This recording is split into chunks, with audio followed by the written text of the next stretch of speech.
Hey everybody, Funky McClunky here. Today I want to talk about this guy.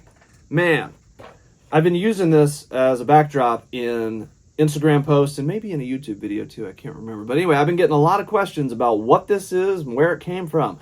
So, I'm going to tell you. Let's get into it.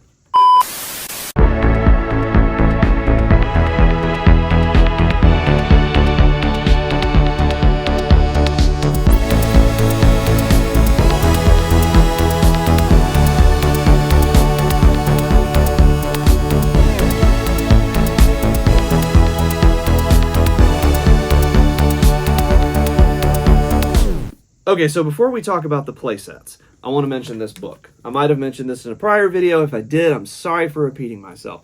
But I know you can go on the internet and look anything up that you could possibly want to learn about. But I'm old school. I still like having a book. And as I've been trying to complete my childhood vintage Masters of the Universe collection, this book has been extremely helpful and fun to flip through, quite honestly. Oh, this is a coincidence that I flipped to my boy Faker here because... you should get this book, seriously. Because I have a brand new, pristine, beautiful Faker with his decal underneath there, intact and beautiful. This was sent to me by somebody who follows me and on Instagram and saw that I've been looking for one. Not only is he in great shape, but man, this guy. This was the one figure, I think, out of all of the original MOTU figures that when I was a kid, I really wanted this one. I don't know why I never got him. Maybe I couldn't find him, or I always just like picked a different figure. Whenever I spent my allowance money or whatever, I don't know. I had a friend who had him, and we always played with our dudes together, and I was jealous. I wanted this guy. So it's kind of funny and a little weird to finally get him at this age, but I'm super pumped. He looks great. Anyway, let's talk about the play sets. So, there's this. Pretty cool looking, huh? This was designed by, and I hope I pronounced this right, but Amarone. Amarone, and I'll put some links in the description below. Amarone is on cults3d.com, and this is called the Third Wall. And it's quite literally Castle Grayskull's third wall.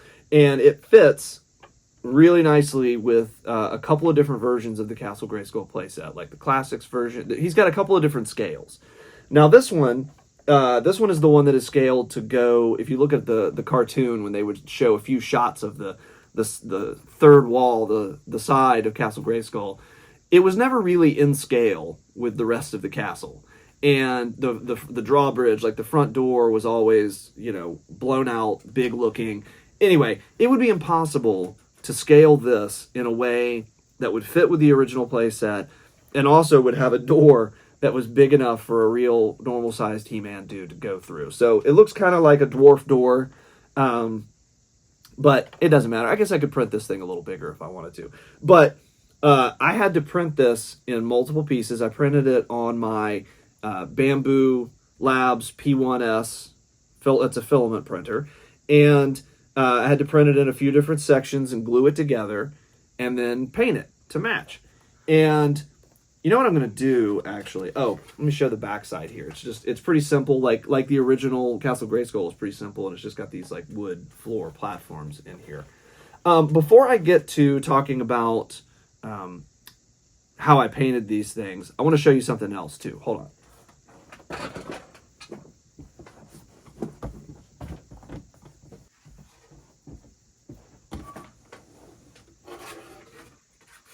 Okay, this guy. This is huge, right? I hope you can even see the whole thing. I'll probably take some pictures of it separately. It's actually 2 levels, so you can pull that off. So this, as well as this, these are basically models that are on, like when you... I can't remember what it's called, but when you log on to Bamboo Studio, which is the slicer that comes with the Bamboo printers, when you log on to when you launch that app, you can actually log on to their online model collection, Maker World, Maker something, I don't know. And there's a ton of stuff in there that you can just download and print, and obviously not sell, but just print for yourself. And what I found in there was that there were a whole lot of scenes, dioramas and whatnot like this, that were meant for miniatures, for people who do gaming and stuff like that. They were very small, where like this entire thing could have fit easily on the build plate, a single build plate for the Bamboo P1S. But man, it looks like something that would be really cool for Masters of the Universe stuff if it was just a lot bigger. So I blew it up by like 250%, I think, and cut it into really 8 different sections and printed them all separately, glued them together, painted them, and man, I think it looks great. The color scheme and the design and everything looks perfectly at home with the vintage Castle Grayskull and all of that. So, with that being said, I'm going to put this down on the ground here. So, as for how I made these things, I printed them on the Bamboo, like I said. But one of the things that I did, I like to do this, is sometimes I'll find cheap filament, on sale filament from like, not low quality stuff from a major brand, but just on sale, on clearance or whatever, because it's a color that's not very in demand. It's a crappy color. And I'll buy it, and I'll just use it to print things that I know I'm going to do a lot of heavy painting and customizing on top of. So this is a case where I did that. And I didn't do any video of the process, so you're just going to have to deal with still images here. But here's an image of what it looked like when I started to put that the thing together that was designed by Amarone. One note, Amarone also goes by Lovely Evil Horde on Instagram. I'll put that link down there too.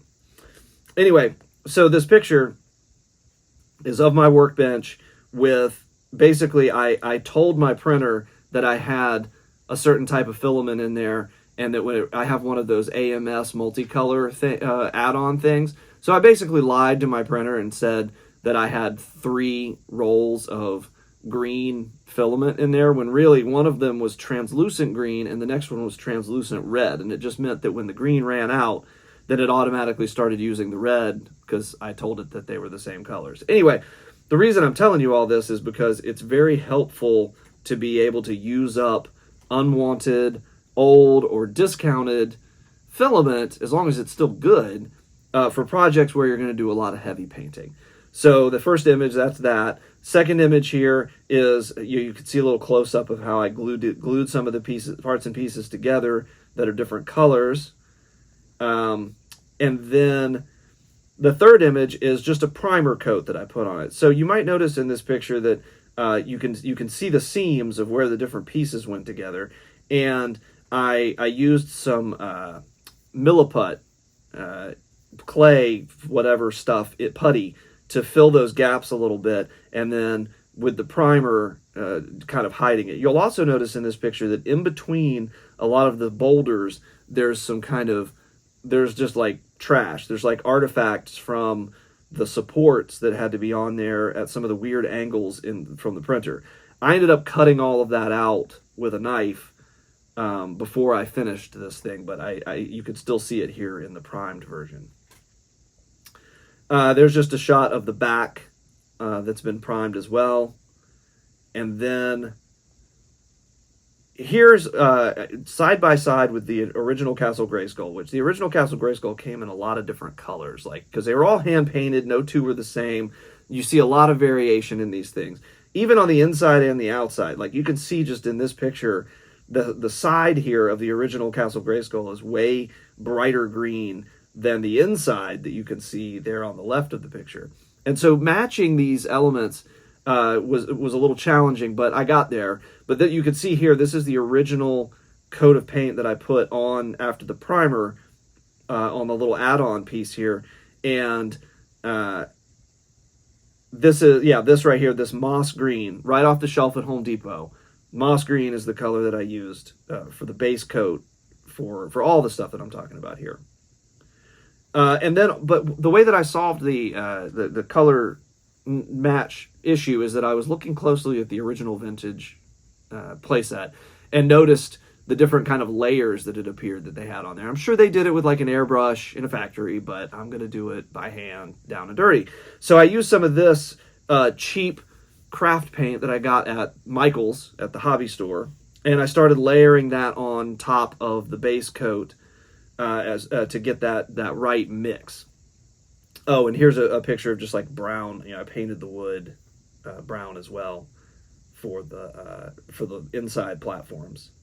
And these are the colors that I use to do that. I just kind of spread them on there together, letting it be deliberately inconsistent in the colors. So much like the original Castle Grayskull playsets, where it looked like somebody just took black spray paint and sprayed a blob on select areas of it, I decided to do the same thing. So I just used this flat black spray paint and I just hit it in a few different places. And so after I had put on the light bright green by hand, and then I sprayed it black, this is what it started to look like. And I think that's pretty close to the original. I mean, it matches pretty good, the original playset.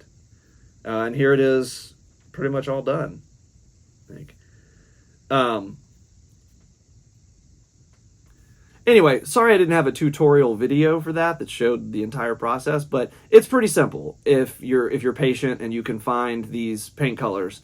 Yeah, I did the same thing with that massive playset I shared a few minutes ago, where I printed it in a variety of weird color combinations. There's some orange in there, maybe some light purple, just filament that I got cheap that I didn't want to use for anything else. So check out Amarone. Like I said, he's Lovely Evil Horde on Instagram. There's links below. And support this guy. Man, he's got, not only does he have this third wall thing, he has a fourth wall, like the back side of the castle, that is like this, it's insane. And he made the entire platform that Castle Gray sits on. It's huge. It would take me weeks to print it. And as much as I love it, I don't think I have space for it anywhere here. Unless my wife lets me put it on the dining room table, which I'm not confident I can make that case. But anyway, check him out. Buy some of his designs. Print them, paint them, use them in your displays. They look fantastic. Anyway, that's all I got today. Until next time, everybody, stay funky.